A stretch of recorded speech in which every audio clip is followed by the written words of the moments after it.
સુરતના યોગી ચોકમાં બિલ્ડરની બેદરકારીના કારણે સ્થાનિકોના જીવ તાળવે ચોંટ્યા છે। પાલિકાની મંજૂરી વગર જ બિલ્ડરે મસમોટો ખાડો ખોદી નાખતા રહીશોમાં ચિંતાના વાદળો ઘેરાયા છે।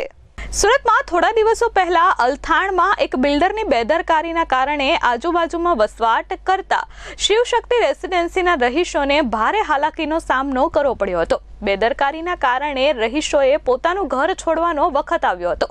ત્યારે સુરતમાં ફરી એક વખત એક બિલ્ડરની મનમાની સામે આવી છે। યોગી ચોક વિસ્તારમાં યોગી હાઇટ્સની નજીક કેલીકુંજ વેદિકા પ્રોજેક્ટના બિલ્ડરે સુરત મહાનગરપાલિકાની મંજૂરી વગર જ ખાડો ખોદી નાખ્યો છે, જેના કારણે યોગી હાઇટ્સના રહેવાસીઓના જીવ તાળવે ચોંટ્યા છે। આજે 200 જેટલા પરિવાર દ્વારા આ બિલ્ડરની કામગીરી સામે વિરોધ કરવામાં આવ્યો હતો।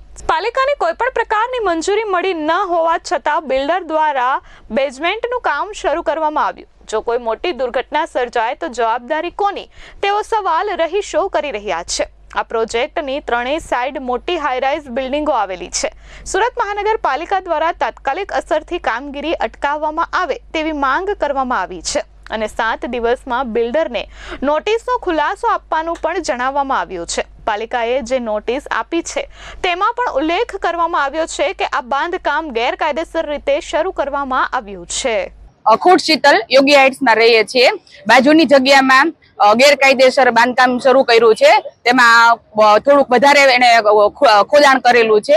હવે અલથાણમાં જે ઘટના બની એવી ઘટના અહીંયા બને તો એનું જવાબદાર કોણ? 200 થી વધારે પરિવાર રહે છે। જો અહીંયાથી આ પુરાણ કરવામાં નહીં આવે તો અમે કલેક્ટર ઓફિસે જઈને આવેદન પત્ર આપીશું। મારું નામ મુકેશ પાઠક છે। અમે બાજુના યોગી હાઇટ રેસિડેન્સમાં 220 પરિવારોનું ભવિષ્ય આમાં લાગેલું છે। ભાવસાર સાહેબને વારંવાર વિનંતી કરવા છતાં પણ આનો કોઈ નિકાલ આવ્યો નથી। તો સાહેબ અમારું આમાં 220 પરિવારનું કાલ સવારે કાંઈ થયું તો એની જવાબદારી કોણ લેશે? સરકાર લેશે, મ્યુનિસિપાલિટી લેશે કે બિલ્ડર લેશે? અમે બધા રઝળતા થઈ ગયા। જ્યાં વેસુમાં આ બનાવ બન્યો એ જ રીતે આવો બનાવ બનશે તો એની જવાબદારી કોણ લેશે? દર્શન સરાકડિયા બિલ્ડરનું નામ છે। અમે ભાવસર સાહેબને વારંવાર વિનંતી કરી છે અને હજી પણ આનો જલ્દી નિકાલ નહીં આવે તો અમે કલેક્ટર સાહેબને આવેદન પત્ર દેવા જવાના છીએ। એટલે આનો જલ્દી ને જલ્દી નિકાલ લાવો એવો અમારો બધાનો હેતુ છે।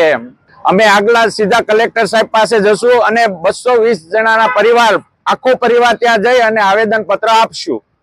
Bureau report S24 news Surat.